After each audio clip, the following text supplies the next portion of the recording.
Fala aí, galera do Foca no Vini Aulas, tudo bem? Tudo tranquilo, pessoal? Se liga, ó. Mais uma aula de literatura, não é?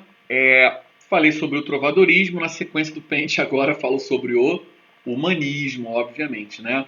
Gente, olha que bonitinho que eu criei, olha lá.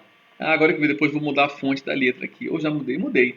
Olha que bonitinho. Olha lá, professor Vinícius Santos e a minha imagenzinha aí, o meu bonequinho que é a minha horrível cara. Ah, ficou tão legal, né? Tão bonitinho, adorei. Galera, é, vamos ver então um pouquinho sobre o humanismo, tá? Sem mais delongas aí. Olha só, obviamente eu começo com o contexto histórico, não é? Para você entender. Então está tudo muito bem explicadinho aí, tá? A transformação que ocorreu naquela época. Falando em época, né? Tá aí, ó, segunda época medieval. E nós temos, como o próprio nome está dizendo, né, humanismo, nós temos uma forte tendência, tinham naquela época, né, essa forte tendência a acreditar que o homem, então, era uma força criadora, transformadora, revolucionária. Então, esse homem começa a se sentir, né, para falar bem no popular. E vamos ver o porquê disso, né? Já vou colocando aqui, ó, época dos grandes descobrimentos, das viagens ultramarinas. Houve então uma revolução da cultura, né? O que acontece, ó, na dinastia de Avis, Dom João I incentivou o cultivo das letras. Olha como é importante, né? Um líder que incentiva a cultura. Voltando aqui para a história, isso foi influência da dona Felipa de Lencastre, princesa inglesa com a qual se casara. As mulheres fantásticas, né? Dando o exemplo. Sabe o que eu me lembro, inclusive? Machado de Assis, sim, Joaquim Maria Machado de Assis, um dos maiores escritores das Américas, perdão, o maior escritor das Américas e um dos 5 maiores do mundo. Se Machado fosse francês, seria o maior do mundo, acho que vocês entenderam a minha crítica. Quem incentivou muito Machado a ler, a estudar, foi a dona Carolina Xavier de Novaes, a esposa dele. Foi ela que o apresentou a vários, perdão, que apresentou vários escritores, né, famosos da Europa para ele, tá, naquela época. Enfim, vamos lá. Olha o que eu vou colocando aí também.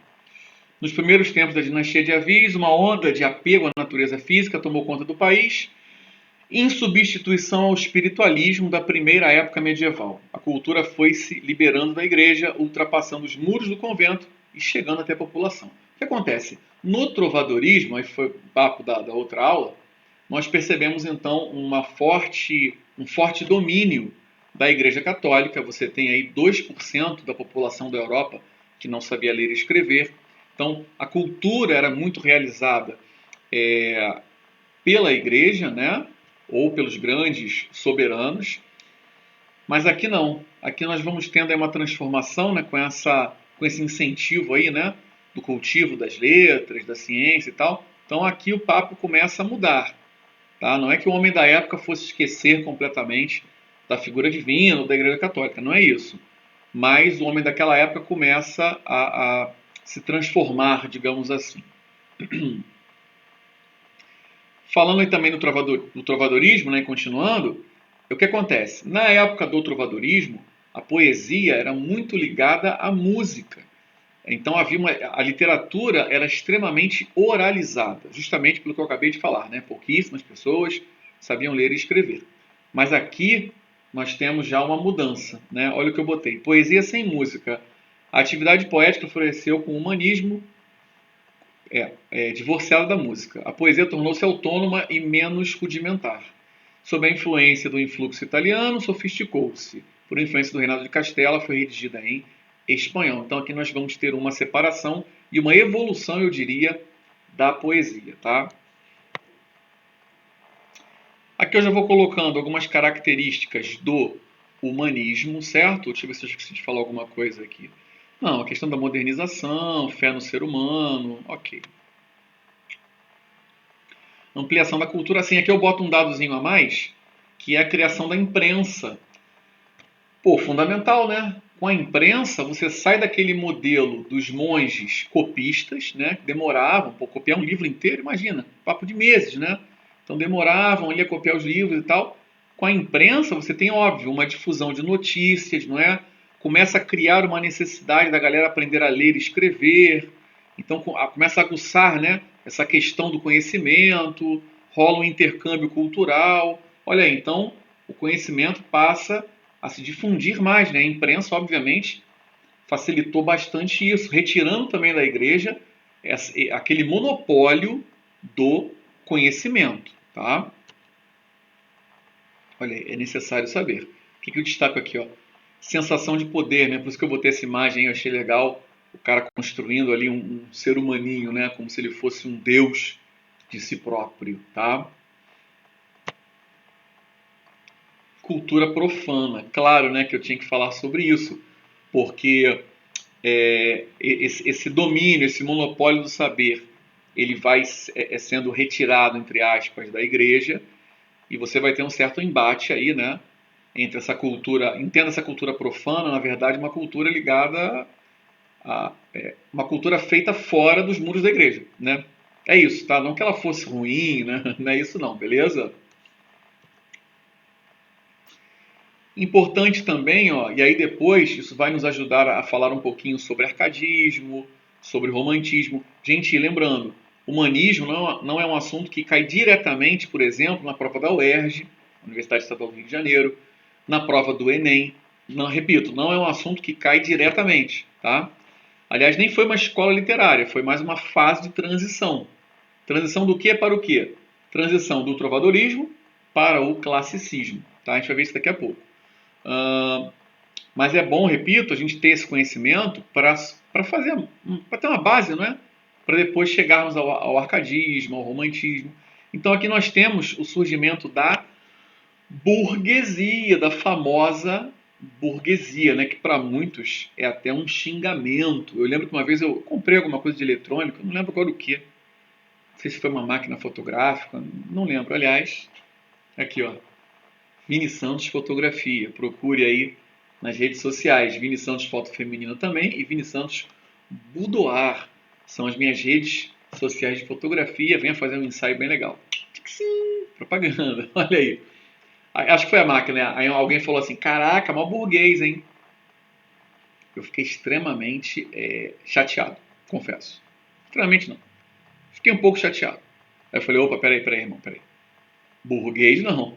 Porque ele falou burguês naquele tom de, pô, tá de patrão. Eu falei, não, eu estou sempre vendendo a minha força de trabalho. Então estou bem longe de ser burguês, né? Pegando esse burguês no sentido pejorativo, né? Porque na verdade o burguês está explicado aqui, ele é um comerciante, né? Digamos assim. Então o que acontece? Naquela época estavam saindo de um modelo do feudalismo, né? Isso aí nós vimos na aula de trovadorismo, para formarem os burgos, que eram cidades fortificadas, muradas ao redor dos castelos, certo? E nesses burgos havia esses pequenos mercadores. Inclusive eu coloco, né, que poucos eram realmente ricos, tá? O que acontece? Esses burgueses, esses comerciantes, eles vão formando um grupo fortalecido politicamente. E quando você tem um grupo que é forte politicamente, certamente esse grupo ele vai querer se expandir. E muitas vezes esse grupo ele vai querer se ver refletido na cultura. Isso aconteceu, por exemplo, fortemente no romantismo, tá? Mas é um papo mais à frente também. Bom, vamos lá. Uma cultura leiga, eu boto aí porque não, repito, porque não é uma cultura feita, né, pelos grandes soberanos, né? Tá tudo explicadinho aí. Você tem inclusive um retorno aos valores aí da antiguidade clássica. Havia um interesse em ler e reler os grandes pensadores gregos, não é? Nas universidades da época, tá vendo? Estudava-se poética, retórica, ética, política, e os professores dessa área eram chamados de humanistas. Então aquele conhecimento que ficou meio que adormecido na Idade Média estava voltando com força aqui. Depois vamos ver, por exemplo, no arcadismo no Brasil, um retorno a esses valores. Tanto que o arcadismo, um dos nomes é neoclassicismo, novo classicismo, ok? Bom, aqui eu já parto, é uma aula curta, tá? Aqui eu de repente nem divido aí. Aqui eu já parto para os principais tópicos, né? Então, tudo que eu falei aí e tal, toda essa base histórica, eu vou resumindo aqui, tá? Para facilitar o teu estudo. Ó, primeiro tópico aí que resume bem, né? O humanismo não foi uma escola literária. Foi uma corrente artístico-filosófica, uma fase de transição entre o trovadorismo e o classicismo. Antecipa características do Renascimento e mantém aspectos vinculados à Idade Média. Então, é esse meio termo, tá? Esse meio termo aí. Eu vi alguns professores classificando o humanismo como escola literária. Gente, isso aí pouco importa, tá? O que importa é que você entenda o que foi realmente o humanismo.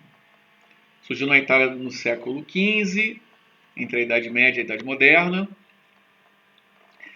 Teocentrismo versus antropocentrismo. Fight! Olha só, não é que o homem da época fosse esquecer completamente da figura divina, fosse abandonar a Igreja Católica. Não é isso, óbvio que não, né? Mas, repito, esse homem que estava tendo as conquistas ultramarinas, que estava acumulando capital, né? Começando a acumular capital. Porque, veja, com a questão da burguesia, não é, e a questão também da moeda, eles saíram de um modelo lá do feudalismo de escambo, de troca, para acúmulo de capitais. Então esse homem que estava juntando um din-din, que estava conquistando novos mundos, ele estava se achando assim, pô, eu sou o cara, né? Esse cara sou eu. Percebem? E por isso eu tenho aí um antropocentrismo, né? O homem como centro das coisas, o homem como a medida das coisas, tá?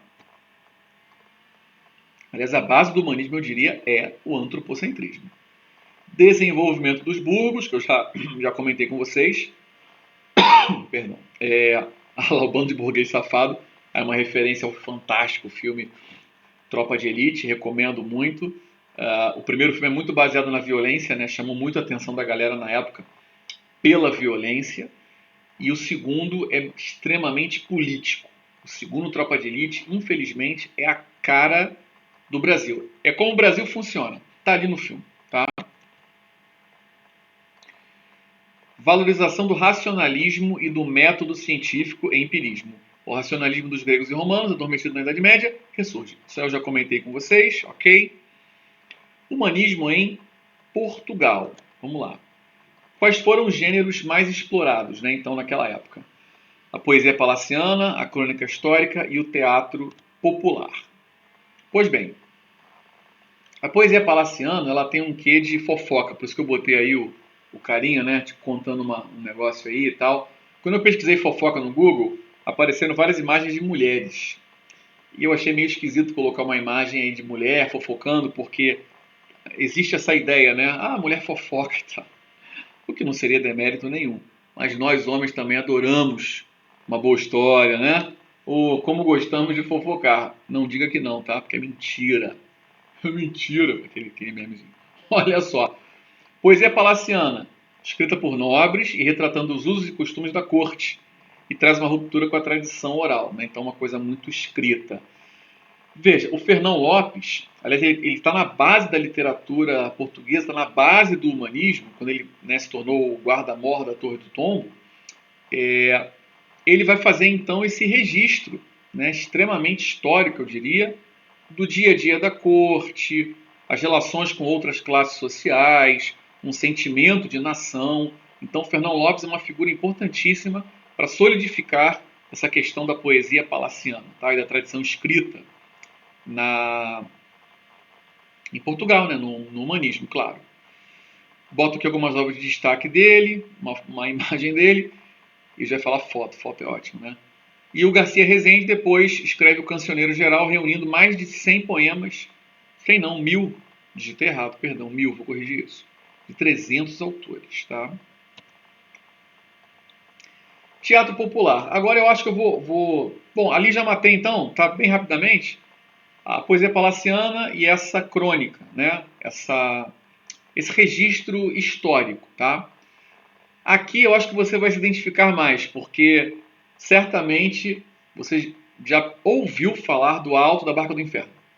É ou não é? Ou da farsa de Inês Pereira. Pois bem, por quê? Esse teatro popular que vai se formando no humanismo traz a figura do Gil Vicente. É um teatro agora que está bem mais estruturado, né, se comparado ao anterior. O anterior, como eu coloquei aqui, ó, eram breves apresentações de caráter cavalheiresco, religioso ou burlesco, que não tinham um texto especialmente escrito para a representação. Eram cenas ocasionais para serem representadas nas datas santas, nos feriados, nas festas. Eram cenas ingênuas e pouco literárias. Agora não. Agora vamos ter uma estrutura muito mais trabalhada com o Gil Vicente. Olha só. Quando eu falo em produção dramática, não é triste não, tá? Texto dramático é aquele feito para ser encenado. Então é roteiro de teatro, roteiro de cinema, enfim. O Gil Vicente escrevia muitos autos e farsas. Os autos tinham um cunho religioso, muitas vezes com uma críticazinha suave ali, e a farsa, um tipo de peça que tem crítica social. Nada muito revolucionário, tá? Tudo com muito humor, né? Uma crítica suave, mas é bom, né? Já é bom ter crítica e já acho maravilhoso. Pois bem, propósito, é bom lembrar, quando o Gil Vicente criticava o clero, criticava a igreja, ele não estava criticando necessariamente a figura divina, tá? Ele estava criticando sim as pessoas que vão à igreja, mas não praticam nada do que elas aprenderam ali, certo? Então perceba essa diferença. Eu até botei brincando aí no final, né? Uma frase que está comum aí no Face. JC Jesus Cristo é 10. O que estraga é o fã-clube. Nossa, como nós vemos isso por aí, né? Dentro e fora da política, não é? Pessoas que se dizem extremamente religiosas, mas são da pior estirpe. Gente da pior laia, não é? O lixo do lixo. Pois bem, aqui eu volto, né, a falar, né, que o alto tem uma temática religiosa. Quando falo em alto, imediatamente me vem à mente o Alto da Compadecida, do Ariano Suassuna, brilhante brasileiro. Quer ver vídeo divertido e crítico e inteligente? Joga depois no YouTube aí, Ariano Suassuna. Só isso, tá?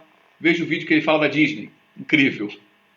Bom, é que eu vou comentando tudo que eu já falei para vocês. Coloca, inclusive, né, alguns tipos de personagens que o Gil Vicente usava. Alguns personagens resumem classes sociais ou características do ser humano, ou eram personagens ligadas à religião.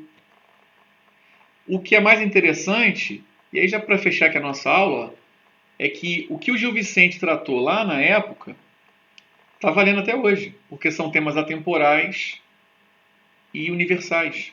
Isso é muito legal, né? Então a crítica que ele fazia, por exemplo, ao parasitismo social está valendo até hoje. Né? A crítica de costumes está valendo até hoje. Isso é muito legal, né? Teve até um grupo na Bahia, por exemplo, que pegou a peça O Alto da Barca do Inferno e fez uma releitura. Isso pode ser feito tranquilamente, né? Aí, reta final, ó. Permanência da escola literária. Então vamos ver como é que nós identificamos o humanismo até os dias de hoje. Começo sempre pela música, e aí eu lembrei dessa música do Ultraje a Rigor, Eu Me Amo.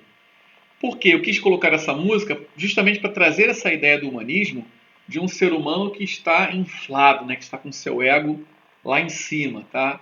Então ele fala, ó, há tanto tempo eu vinha me procurando, quanto tempo faz, eu não lembro mais. Sempre correndo atrás de mim feito um louco, tentando sair desse meu sufoco. Eu era tudo que eu podia querer. Você acha, né? Era tão simples, eu custei para entender, para aprender. Daqui para frente, nova vida eu terei. Sempre a meu lado, bem feliz eu serei. Eu me amo, não posso mais viver sem mim. Brincadeiras à parte, críticas à parte, é bom que você, perdão, valorize a si próprio. Concorda comigo? Vou pegar um clichêzão, tá? Se você não amar a si mesmo, quem é que vai te amar? Então, você não precisa ser arrogante, ser petulante. Isso é muito feio, isso é muito triste, né? O que é o ser humano para ser arrogante dessa forma, né? Todo mundo vai embora. Né? Isso aqui é uma casca, né? Isso aqui vai apodrecer um dia e vai embora. A questão é, confie em você, certo? Valorize-se, respeite-se. Não deixem que os outros te desrespeitem, certo? Tenha orgulho de si mesmo. Vá à luta, tá bom? Então, enfim, a letra é bem interessante, é bem divertida. bem a cara do ultraje a rigor, né? Aliás.